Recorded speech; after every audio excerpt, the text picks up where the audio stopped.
This is Wretched Radio with Todd Friel. Before we all receive another kidney punch from David Platt, permit me to say thank you. Thank you very much. This is Wretched Radio. Heard from our dear friend, and he is indeed a dear friend. He and his wife, two lovely Christians. And I use that word rather advisedly. They are just, sometimes when you meet Christians and you go, wow, you're nice. There's something really different about you. That's Paul and Cindy Marty. They started the Tomorrow Clubs. Now there are hundreds and hundreds of Tomorrow Clubs throughout Eastern Europe. And so many of you in 2017 sponsored a Tomorrow Club. If I'm not mistaken, in the year 2017, close to 400 people, 400 new clubs have been sponsored. Do you realize what that means? I mean, seriously, do you know the impact that could have? Wretched people alone this year, 2017, sponsored, let's just use the number, I think it's between 350 and 400. 400 clubs now throughout these poor regions of Eastern Europe where kids are going to hear the gospel. They come every week. It's sort of like Awana, but with really good curriculum. It's really sound stuff because they use it's a stronger curriculum, I think, than most. It uses the word repentance.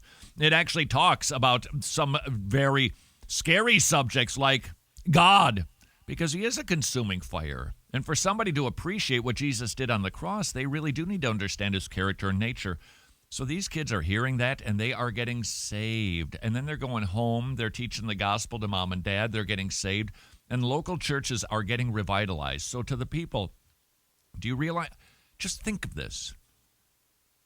400 times now per week, a group of about 30 kids who never met, never heard the gospel, didn't know anything about Christians. Oh yeah, the Eastern the Ukrainian Orthodox Church, they're there, and in Moldova they have a presence, but they're not going to church. That's dying. They're all dying over there, and this is breathing new life into it. Can you do just 400 times a week?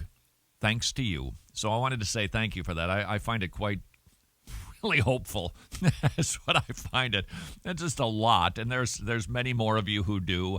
If you'd like to become one of those people, you can do that at tomorrowclubs.org/wretched, tomorrowclubs.org. It's plural, tomorrowclubs.org/wretched. And thank you very much if you have. Please know that you are supporting a club that's meeting every week that is actually preaching some of the things that Pastor Dr. David Platt from the North American Mission Board of the Southern Baptist Convention was warning fellow pastors about, that we in evangelical Christianity, we have created some golden calves ourselves, looking back at the Jews. They're delivered from Egypt. A Red Sea parted.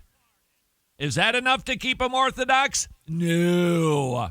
They miss Moses. And so what do they say to Aaron? Build us a calf. Build us a calf. He did. And many of them worshiped the calf. We must not think that cannot happen to us today. We've created a God without retribution. We've created a God without retribution. This is the beauty of the golden calf. You could set up an altar. You could give offerings. You could indulge in revelry, and nothing would happen to you. What's the calf going to do? Nothing. One writer said, the cow gave no law, demanded no obedience. It had no wrath or justice or holiness to be feared. It was dumb and impotent, but at least it could not intrude on their fun and call them to judgment. This was a religion designed by men, practiced by men, and ultimately useless for men. Oof. God responds, though. In verses 9 and 10, this is a stiff-necked people. Let me alone, that my wrath may burn hot against them, and I may consume them. Pastor, may I ask you, when was the last time you warned the people that are sitting in your pews that God will consume them if they are not hidden in Jesus Christ? When was the last time you heard that in your church? Has it perhaps been a long, long time? Is it possible that we are committing the same sin? That we are not warning people about the wrath, that we don't want to make people feel bad? Might I suggest that we're not being kind at all, when indeed our God is a consuming fire?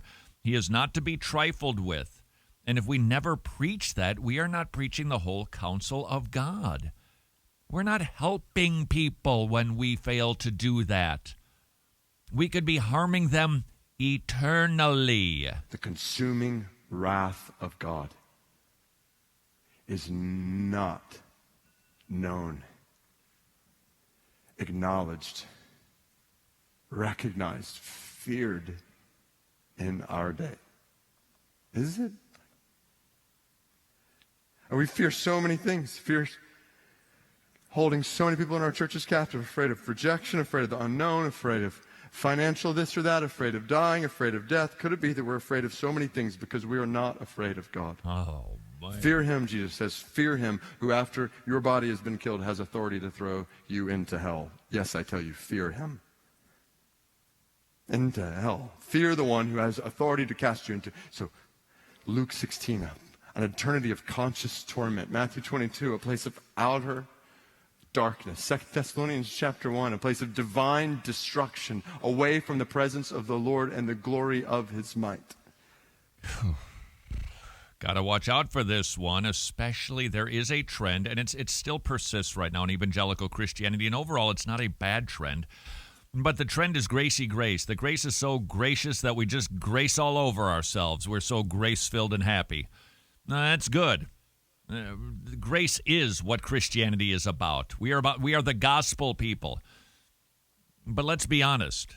The love of God alone is not enough to always motivate us to correct behavior and to curbing and mortifying sin.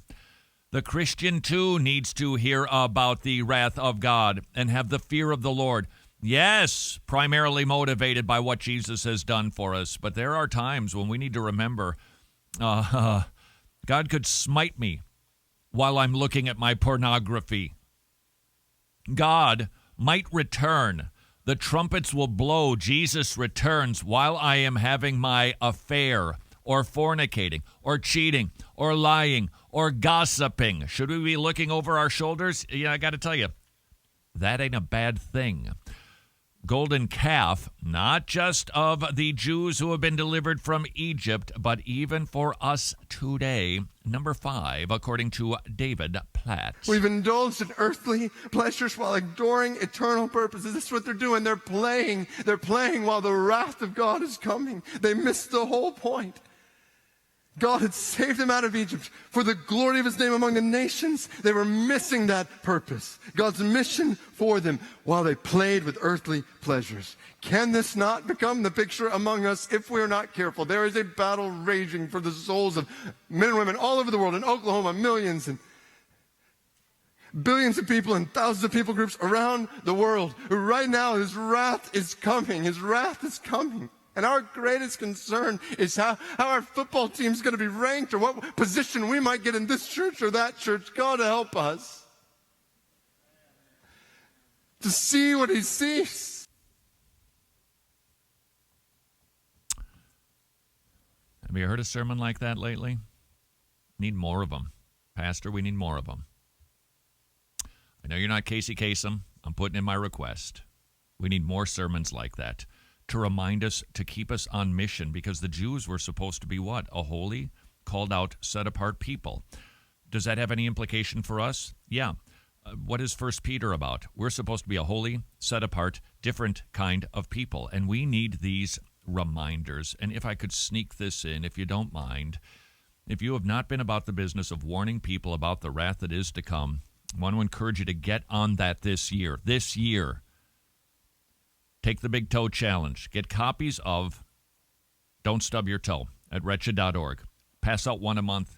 Pass out one a week. You don't even need to talk to somebody, and I promise you, lovingly yet firmly, it will warn people about the wrath that is to come.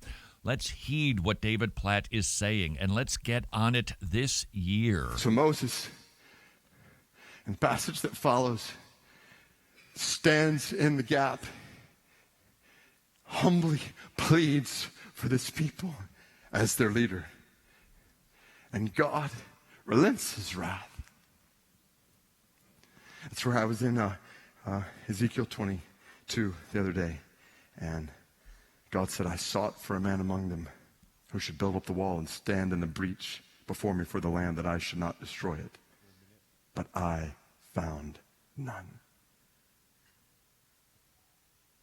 And I, just in my quiet time, was just, Lord, I want my life to stand in the breach. I want to stand. Let's lead with conviction, brothers and sisters. Let's preach salvation with dedication. Let's humble ourselves in worship and fear before God. And let's live with urgency for the eternal purpose of God. And let's do this knowing. So here's the great news. Knowing that one greater than Moses has come. That we have a mediator who humbled himself and became obedient to death, even death on a cross. Until tomorrow, go serve your King. Shout out to our gospel partners. It is your ongoing monthly support that allows us to do Wretched Radio every single day and provide the broadcast, the entire program, for free to anybody on iTunes, Android, or at our website. Thank you for being a gospel partner. If you enjoy or benefit from Wretched Radio, would you please consider joining those partners so that we can continue to preach the gospel? Simply visit wretched.org.